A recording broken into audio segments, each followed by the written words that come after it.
కుటుంబంలో ఒక వ్యక్తి చనిపోతే ఎలా ఉంటుంది? ఆ వ్యక్తి రేపటి నుంచి మనకు కనబడడు అంటే ఎంత బాధగా ఉంటుంది.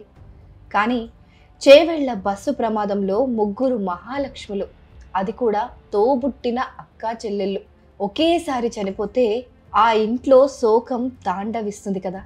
20 ఏళ్లకు పైగా అల్లారు ముద్దుగా పెంచుకున్న ఆ తల్లిదండ్రులకు ఎంత కడుపు కోత ఉంటుందో ఓసారి ఆలోచించండి. ఒకేసారి ఆ ముగ్గురు శవాలకు అంత్యక్రియలు చేయాల్సిన దౌర్భాగ్య పరిస్థితి వస్తే ఆ తండ్రి మానసిక పరిస్థితి ఎలా ఉంటుందో ఆలోచించండి.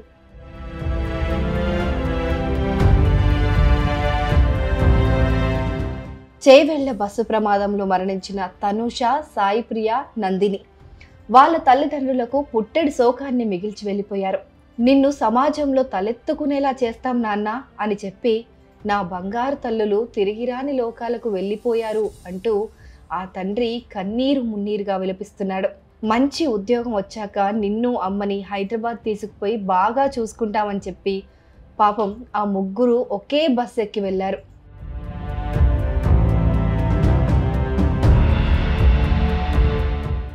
నా ముగ్గురు కూతుళ్ళు బాగా చదివి నన్ను గర్వంగా బతికేలా చేస్తామని చెప్పేవారు. డ్రైవింగ్ పనికి వెళ్ళినప్పుడు చాయ్ కూడా తాగకుండా 10 రూపాయలుంటే పెన్ను, 20 రూపాయలుంటే నా బిడ్డలకు ఓ పుస్తకం కొనుక్కొని తీసుకొచ్చేవాడిని. నేను పాత చొక్కా వేసుకుంటే నా చిన్న బిడ్డ తిట్టి కొత్త చొక్కా వేసుకోమని తల దువ్వి బొట్టు పెట్టి మరి పంపించేదని కూతురు నందిని మాటలను గుర్తు చేసుకుంటున్నాడు.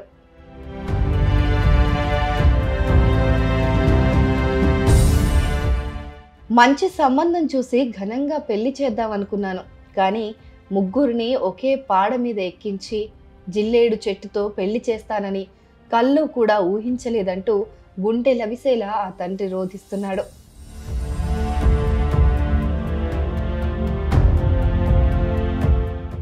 ఏ తల్లిదండ్రులకి రాకూడని కష్టం ఇది.